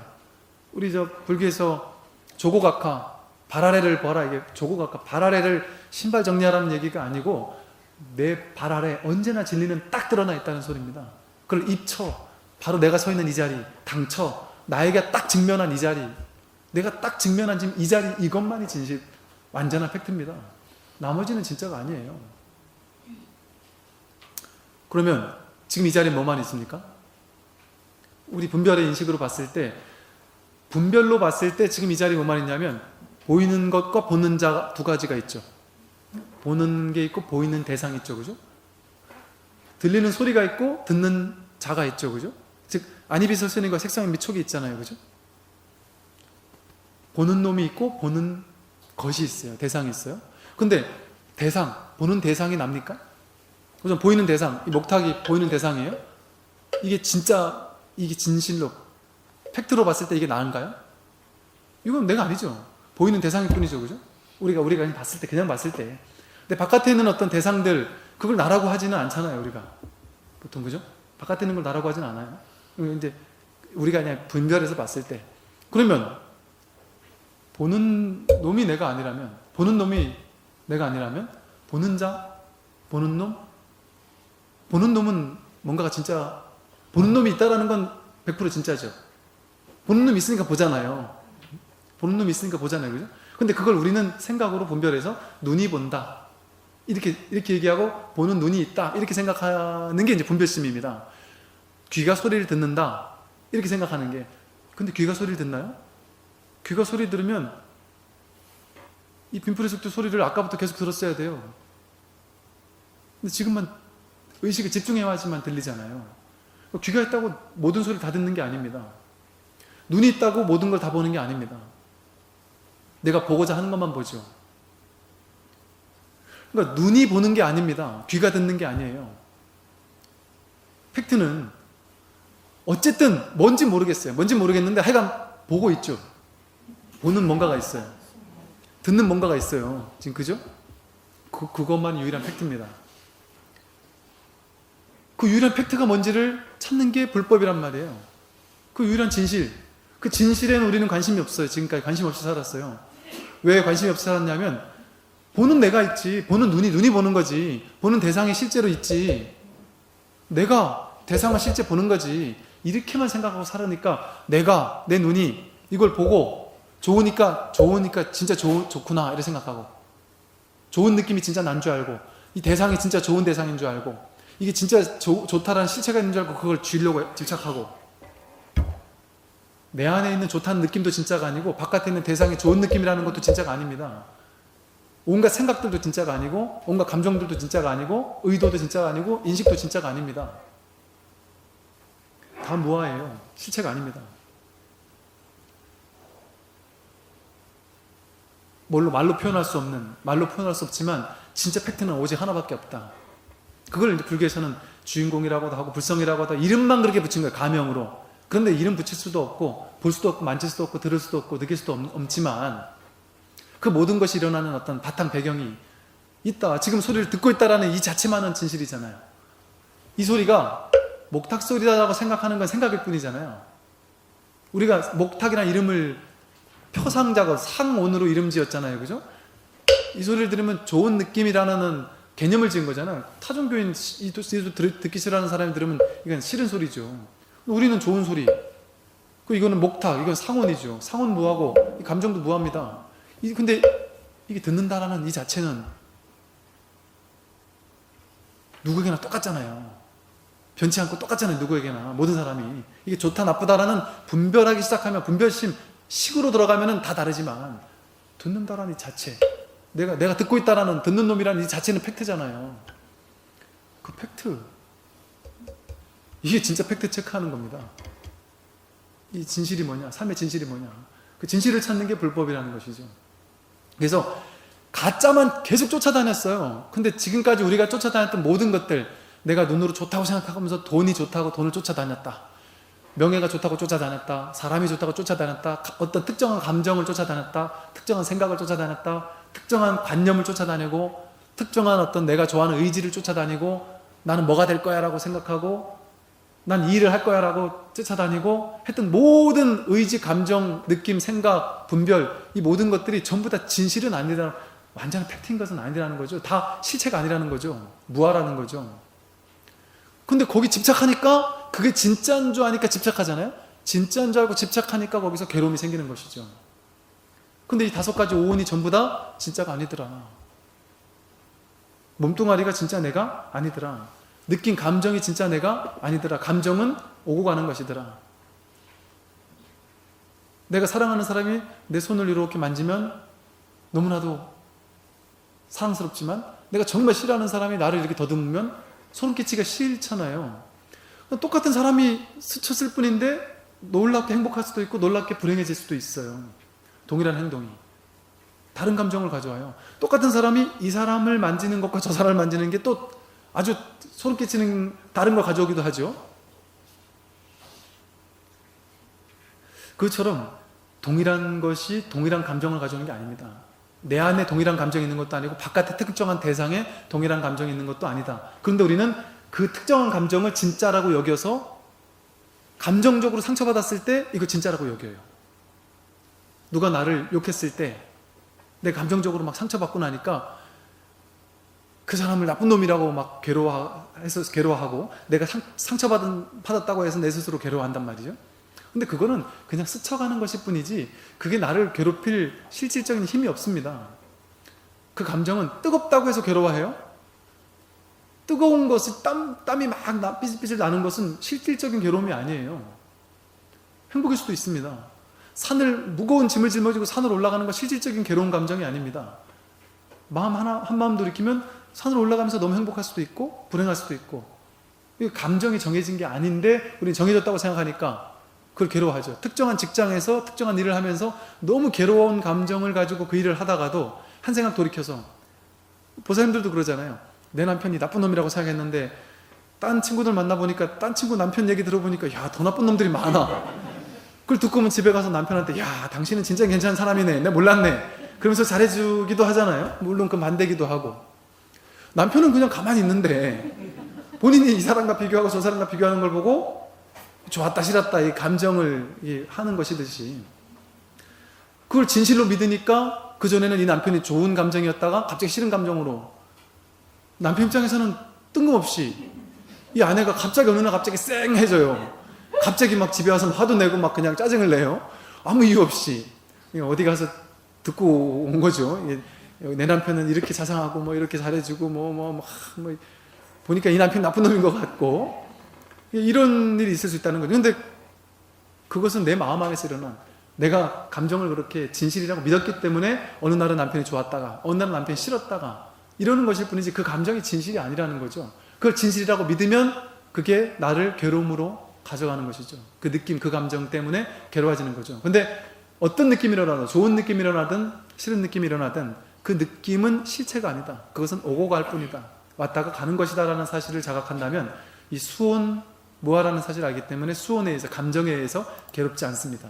생각, 견해, 해석, 생각도 마찬가지죠. 특정한 생각 때문에 그것이 괴로워지거나 좋아지는 것이지 괴로움을 가져오는 것이거나 즐거움을 가져오는 것이지, 그 생각에 사로잡히지 않으면 그건 괴로움도 아니고 즐거움도 아닙니다. 동일한 일을 하면서도 전에 그 말씀을 드렸었죠. 동일한 호텔에서 근무하는 A동, B동 근무하는 그 호텔 청소부 아주머님들을 대상으로, A동 아주머님들만 대상으로 아주 권위자 교수님을 초빙에다가 A동 아주머님들만을 대상으로 아주머님들이 하루에 일하는 양을 봤을 때 시트 하나 가는데 몇 칼로리가 소모돼서 이것은 어느 정도 운동 효과가 있고 이것은 헬스클럽 가서 어느 정도 운동하는 효과이고 이것을 통해서 몸의 지방질이 얼만큼 빠지고 고혈압 당뇨의 가능성이 점점 줄어들고 몸은 더 건강해지고 이런 것들을 쫙 이렇게 설명을 했답니다. 강의를 했대요. B동 사는 사람들은 그대로 했고, 근데 한 달 있다가 그 강의를 들은 사람과 듣지 않은 A동과 B동 아주머님들을 대상으로 조사를 했더니 A동 아주머님들은 월등히 건강이 좋아졌다는 겁니다. B동 아주머님들은 똑같더라는 거예요. 즉 내가 이게 엄청난 노동이라고 생각하고 짜증스러운 일이라 생각하고 이렇게 아주 하찮은 일을 하고 있고 이건 노동이라고 생각하면서 일을 했을 때는 점점 힘들지만 이게 놀라운 공부이고, 그리고 여러분들 이 일조차 없어서 이런 일조차 하지 못하는 사람들 이런 얘기도 듣고 이 일 자체가 엄청난 건강이 되고 고혈압 당뇨도 치료가 되고 헬스클럽에서 돈 내고 뛰는 것보다 훨씬 좋고 이런 얘기를 듣고 나니까 야, 이게 운동이 되는구나, 이게 도움되는구나, 그 생각을 하고 일을 했는데 생각만 바꿨을 뿐인데 갑자기 몸이 좋아지기 시작했단 말이죠. 이것처럼 생각 때문에, 한 생각 때문에 괴로운 것이지 그 한 생각 돌이키면 행복해질 수 있는 것이죠. 인도나 아프리카 한번 다녀오면 우리나라에서 아무리 괴로워도 우리는 무한한 행복을 누리고 있는 사람들인 것과 같다는 것이죠. 그래서 상온, 생각이 만들어내는 괴로움은 실체가 아닙니다. 내 생각이 만들어낸 것일 뿐이지. 의지, 욕구도 마찬가지입니다. 특정한 의도, 특정한 욕망, 특정한 욕구를 일으켰을 때 그거에 안 되면 절대 안 되라고 생각하면 그걸 못할 때 괴롭잖아요. 근데 그거 아니면 절대 안 될까요? 그게 안 되면 절대 안 되는지는 우리가 알 수 있을까요? 알 수 없습니다. 내 자아가, 내 머릿속에 있는 이 우주를 전체적으로 보지 못하는, 전체적으로, 전일적으로, 요즘 말하면 융합적으로, 연기적으로, 통섭적으로 보지 못하는 내 개인적인 이기적인 시야로만 세상을 보잖아요. 그러니까 우리 머릿속에서는 내 자식 서울대 가면 무조건 좋다고 생각하지만 그 자식이 서울대 가서 진짜 좋을 건지, 아니면 서울대나 요즘에 무슨 고등학교라 해요, 무슨 무슨 특목고나 이런 데 갔을 때 오히려 더 비참해질지, 애가 오히려 더 삐뚤어질지 어찌 알겠습니까? 서울대 가서 오히려 더 삐뚤어질지, 더 안 좋은 사람을 만날지 어찌 알겠습니까? 외국 유학을 보내가지고 오히려 더 삐뚤어질지 더 잘할지 알 수 없어요. 우리는. 근데 개념이 만들어낸 환상이지. 이 아이는 오히려 그냥 평범한 중학교, 평범한 고등학교, 평범한 일반 대학교에서 나오더라도 그곳에서 그 아이의 놀라운 역량을 발휘할 수 있는 게 있을 수도 있습니다. 제가 고향이 충청도인데 저희 고등학교는 우리 지역에서는 하여간 아주 좋은 고등학교였습니다. 근데 그 고등학교 졸업해서 대학교를 인서울에서 아주 좋은 학교를 다니던 친구들과 그냥 그 지방에서 거기 있는 조그만한 대학교를 나와가지고 그 지방에 있는 친구들, 두 부류가 있을 수 있잖아요. 다 그런 건 아니겠지만 서울에 대학교를 좋은 데 가가지고 풀린 친구들 중에는 보면 대학교 강사하고 있어요. 이제 서울에 있는 대학교 강사 못하고 지방으로 내려와가지고 대학교 강사. 대학교 강사도 이제 나름 열심히 이렇게 하고 있어요. 그런데 항상 이게 돈에 쫓기고 이게 전임 교수가 되지 못하다 보니까 나름 힘들게 되게 살아요. 근데 그냥 조그만한 지방대에 나와서 거기서 그냥 사업을 시작한 친구들은 거기서 딱 자리 잡아가지고 사장님, 회장님이 돼서 비싼 차 끌고 다니면서 나름대로 또 사는 친구들도 있습니다. 그러니까 서로의 길이 다른 것이지 이 대학에만, 특정 대학에만 행복이 있다든가 이럴 수는 없겠죠. 그래서 내가 의도하는 바가 절대적인 행복이라고 말할 수 없습니다. 여러분이 아프지 않아야 된다, 건강해야 된다라는 의도를 가지지만 사실 여러분은 지금 아파야 되는 것이 정상적이고 아파야 되는 것이 진리일 수 있습니다. 여러분을 돕기 위해서 지금 잠시 아픔이 왔을 수 있습니다. 왜냐하면 병이 오는 이유는 나를 죽이기 위해 오는 게 아니라 자정작용으로서 병이 오는 것이거든요. 나를 이 아픔으로써 한 일주일, 이주일, 한 달 이렇게 아파줌으로써 아프고 나면 탁탁 털고 일어날 수 있잖아요. 몸에 있는 온갖 탁한 기운들이 빠져나가면서 내가 정화가 되기 위해서 아플 수 있단 말이죠. 근데 아픔을 무조건 싫어할 필요가 있느냐? 내 의도는 아픔에서 벗어나기를 의도하겠지만 사실 지금은 그 의도가 진실이 아니고 아파야 되는 게 진실일 수 있습니다. 근데 우리는 내가 특정한 의도를 세워놓고 그 의도만이 진실이라고 여기잖아요. 내가 진급해야 된다라고 생각해놓고 그 의도만이 진실이라고 여겨요. 근데 그 사람은 지금 진급에서 떨어져야 되는 사람일 수도 있어요. 왜? 그 사람은 여기서 떨어짐으로써 다른 곳에 가서 더 큰 다른 사업이 기다리고 있을 수도 있습니다. 그 사람을. 어떤 의도가 정말 나를 위한 올바른 의도인지 알 수 없습니다. 그럼에도 우리는 그것이 맞다라고 여겨서 그게 안 됐을 때 괴로워하죠. 근데 그게 안 된다고 해서 반드시 괴로워할 필요는 없을 수 있습니다. 시곤도 마찬가지죠. 분별심 때문에 괴롭지만 분별하는 것 자체가 우리를 괴롭게 만드는 것이지, 분별이라는 것 자체가 비교이기 때문에 그 비교가 괴로움을 만들어내는 것이지, 특정하게 분별하는 것 자체가 어떤 괴로움이나 행복을 가져다 주는 것은 아니다. 분별심에 사로잡히면 그것이 괴로움을 가져오는 것이죠. 그래서 이 오온, 내가 여러분들이 괴로울 때, 이게 오온 중에 뭐가 괴로운 거나를 한번 생각해 보세요. 오온 중에 뭐가 괴로운 거지? 생각해 보면 딱 답이 나와요. 이거는 수온이 괴로운 거구나, 아니면 수온과 상온과 시곤이 같이 괴로운 거구나. 가만히 생각해 보면, 사유해 보면, 이거 진실이 아니구나. 이거 진실이 아니구나. 진실이 아니구나라는 것에 눈을 뜰 수가 있죠. 그럼 이 오온의 비실체성, 실체가 아니라는 사유를 통해서 고에서 실제 벗어날 수가 있습니다. 한 생각 돌이키면, 한 생각 바꾸면, 시곤, 의식 하나만 바꾸면 괴롭던 삶이 상당히 행복해질 수가 있어요.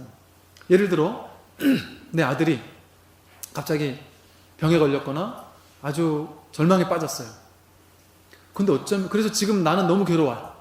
근데 어쩌면 그 아들은 우주 법계에서, 부처님께서 모실 때 얘가 예를 들어 1년 있다 죽어야 되는 업일 수가 있는데 그 1년 있다가 죽게 만들고 싶지가 않은 거예요.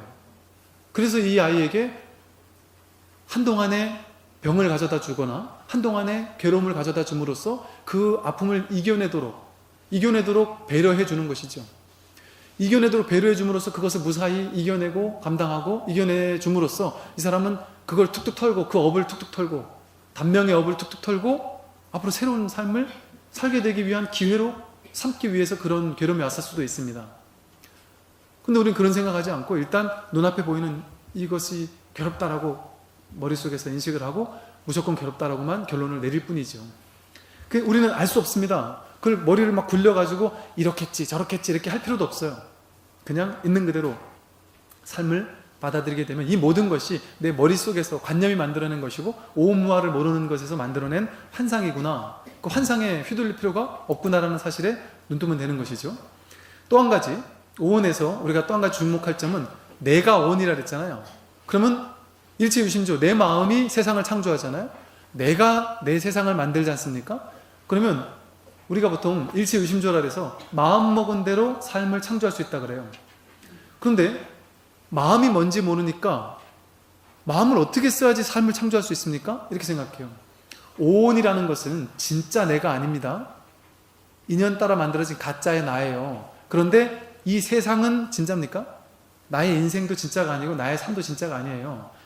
내가 인생을 살아가는 이 삶 자체가 진짜가 아니라 가짜예요. 꿈과도 같은 겁니다. 물결입니다. 그런데 나는 이 불교가 이게 다 꿈과 같은 것이라고 얘기한다고 해서 인연 따라 만들어진 공한 것이고 허망하다고 해서 꿈꾸지 마라, 그냥 이게 다 꿈이니까 그냥 지금 죽어버려라, 이렇게 얘기하는 종교가 아닙니다. 이게 다 집착할 게 없으니까 법정 스님처럼 전부 다 시골 가가지고 혼자서 무소유하고 살아라, 이 소리가 아닙니다. 자신에게 주어진 삶을 온전히 받아들여서 온전히 그 삶을 멋있게 삶으로써, 나답게 삶으로써, 자기다운 삶을 삶으로써 나라는 어떤 부처의 파편으로서 등장한 나라는 존재, 내가 내 삶을 삶으로써 부처의 삶을 살고 있는 것이고 내 인생을 나답게 살아가는 것을 통해서 이 우주에 기여하고 있는 겁니다.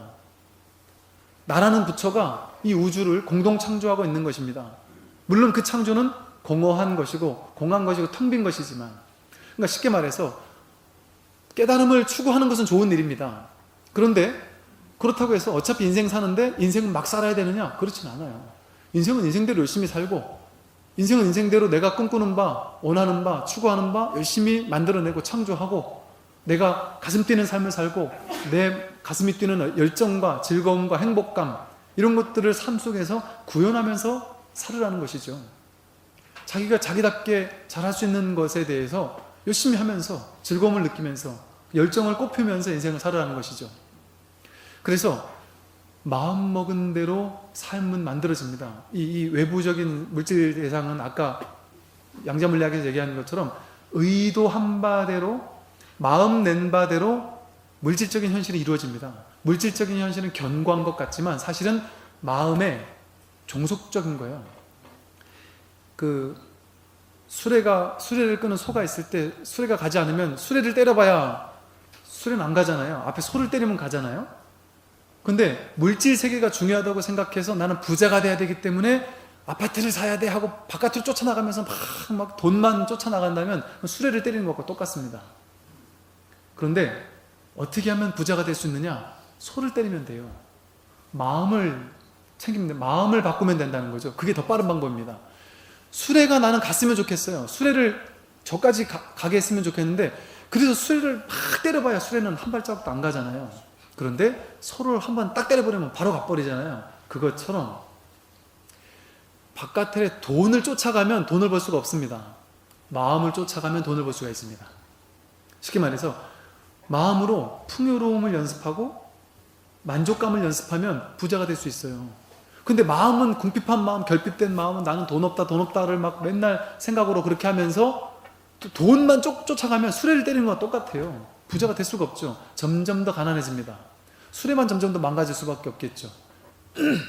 그러면 현실 세계를 사는 데 있어서 이 꿈과 같은 현실 세계를 사는 데 있어서 꿈과 같은 현실 세계를 어떻게 살 것이냐? 마음먹은 대로 살 수 있다. 마음이 무엇이냐? 수상행식이 마음이잖아요. 수상행식을 어떻게 쓰면 되는지만 알면 여러분 인생을 마음껏 가꾸며 살 수 있습니다. 부자도 돼도 좋고요. 삶에서 성공해도 좋고요. 여러분 자식을 성공으로 이끌어도 좋고요. 여러분이 꿈꾸는 삶의 반듯한 멋있는 미래를 살아도 좋습니다. 불교는 무소유해라, 돈도 벌지 마라, 절대 그런 종교가 아닙니다.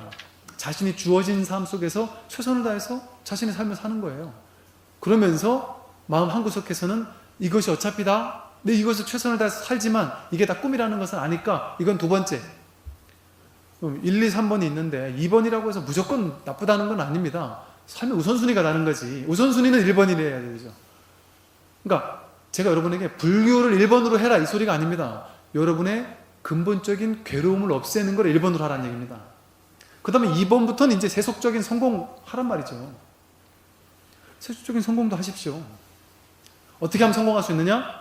오온의 실천을 보면 됩니다. 첫 번째, 세곤. 몸뚱아리가 나예요. 몸뚱아리를 성공으로 이끌려면 건강한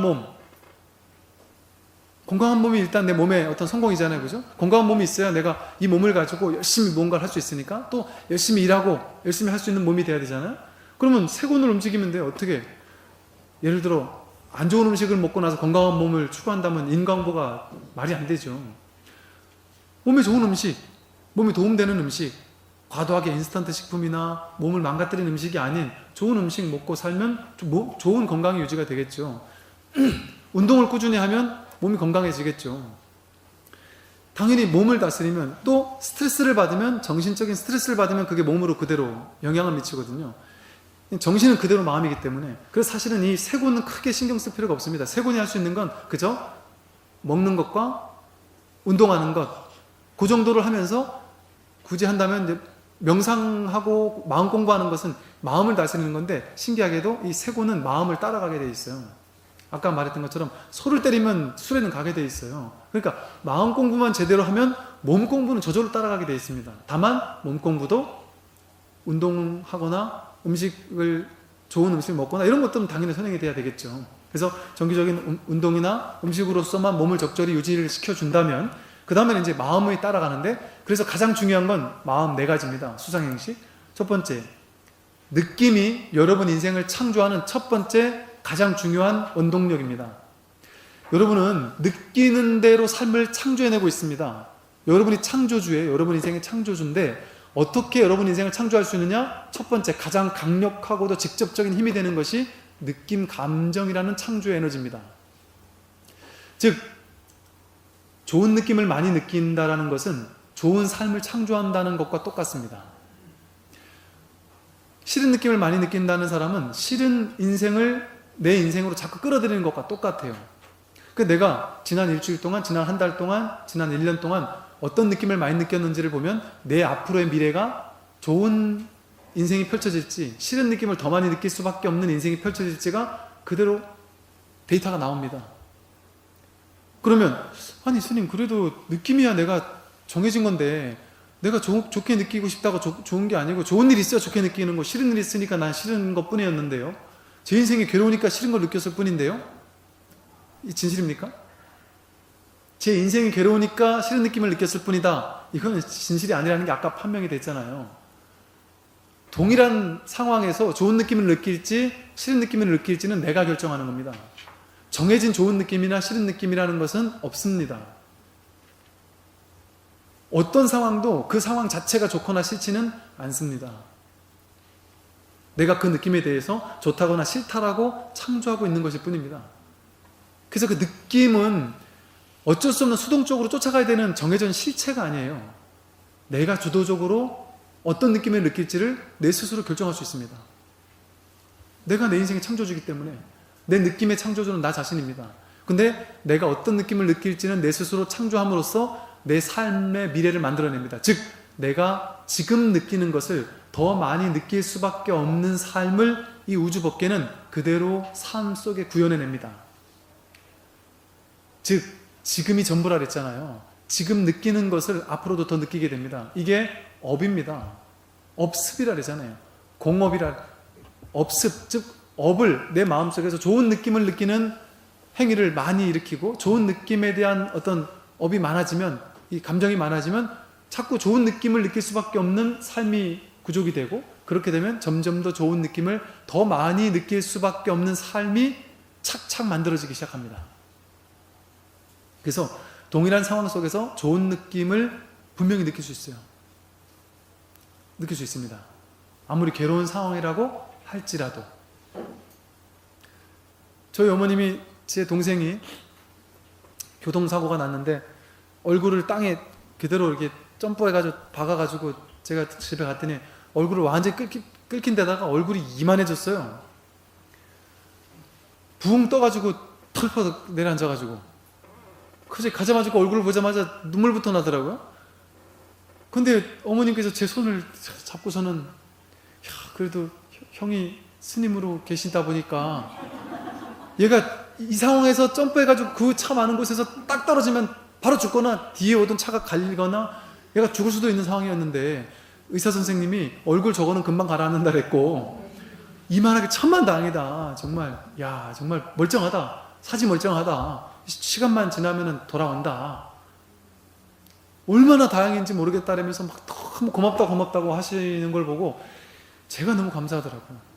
야, 이 지경을 겉에 드러난 현상은 이 지경인데 그걸 고맙고 감사하게 느낄 것인지, 아니면 저 나쁜 놈이 막 어쩌고 저쩌고 하면서 막 그냥 막 괴로워하면서 얘를 이 지경으로 만든 놈이 누구냐를 하면서 막 그럴 것인지, 그 마음은 내가 결정할 수 있다는 것이죠. 내가 그것을 선택할 수 있습니다. 남들의 말 한마디 휘둘리지 말지도 내 스스로 그걸 결정할 수 있습니다. 그래서 느끼는 대로 창조합니다. 그러니까 동일한 상황에서 무엇을 느낄지를 자기 스스로 주도적으로 결정해냄으로써 자신의 삶을 좋은 삶으로 창조해낼 수 있습니다. 또 생각하는 대로 삶이 만들어집니다. 내가 긍정적인 생각을 많이 하는 사람은 그 다음번에도 계속 긍정적인 생각을 할 수밖에 없는 에너지를 끌어와요. 부정적인 생각을 많이 하는 사람은 계속해서 부정적인 생각이 저절로 쏘아 올려집니다. 왜냐하면 마음은 연습한 대로 이루어지거든요. 마음 내는 대로 이루어지고, 그 습을 남기거든요. 습관, 정신적인 습관을 남기거든요. 그래서 내가 어떤 부정적인 정신적인 습관을 가지고 있는 사람들은 계속해서 부정적인 생각을 끌어당기고, 그러면 부정적인 삶을 끌어당기기 시작합니다. 근데 긍정적인 생각, 그게 이제 긍정 부정 나눠놓고 좋다 나쁘다를 한 것보다 더 좋은 것은 대긍정, 삶 자체를 통째로 수용해버리는 겁니다. 통째로 긍정해버리는 겁니다. 그렇게 되면 삶 자체가 언제나 나를 도와주는 방향으로 이루어지기 시작하고, 여러분, 제가 느낀 것인데요, 옛날에는 제가 이제 불교 공부를 하기 전에는 안 좋은 일들이 계속 벌어지다가 간간히 좋은 일도 벌어지고, 좋은 일과 나쁜 일이 계속 반복되더라고요. 좋은 일과 나쁜 일이 이렇게 계속 반복되는 게 인생이었었습니다. 근데 나쁜 일이 좀 더 많았어요. 근데 이제 제 인생은 바뀌지 않았습니다. 근데 제가 마음 공부를 하면서 마음만 바뀌었는데, 대학교 다닐 때 그때 어떤 일이, 제가 대학교 다니던 어느 날 그런 느낌이 강하게 받은 적이 있었습니다. 어떤 느낌이었냐면, 야, 신기하다. 삶은 하나도 바뀐 게 없는데 왜 인생에 자꾸 좋은 일만 생기지? 그리고 물론 나쁜 일도 생기지만 그 나쁜 일이, 과도하게 나쁜 일이 왜 안 생기지? 옛날엔 과도하게 나쁜 일과 좋은 일이 반복됐었는데 왜 어느 순간부터인가 과도하게 나쁜 일은 없고 나빠도 조금 나쁘다가 좋아지는 일들만 자꾸 생기지? 내 인생에 왜 자꾸 이렇게 과도하게 나쁜 일이 안 생기지? 이게 되게 의아해했던 적이 있었어요. 가만히 생각해 보니까 제가 그래서 그 얘기를 했었습니다. 누군가에게. 그때 그 사람이 저한테 했던 얘기를 듣고 제가 깜짝 놀랐어요. 그 사람이 뭔 얘기를 했었냐면, 야, 너 얼마 전에 있었던 그거 되게 괴로운 일 아니냐? 그리고 작년에 있었던 그 일, 그거 정말 괴로운 일 아니냐? 가만히 생각해 보니까 그게 사실은 그 예전에 제가 과도하게 괴롭다고 생각했던 그 정도의 동일한 크기의 괴로움이었었거든요. 근데 이제 제 마음 안에서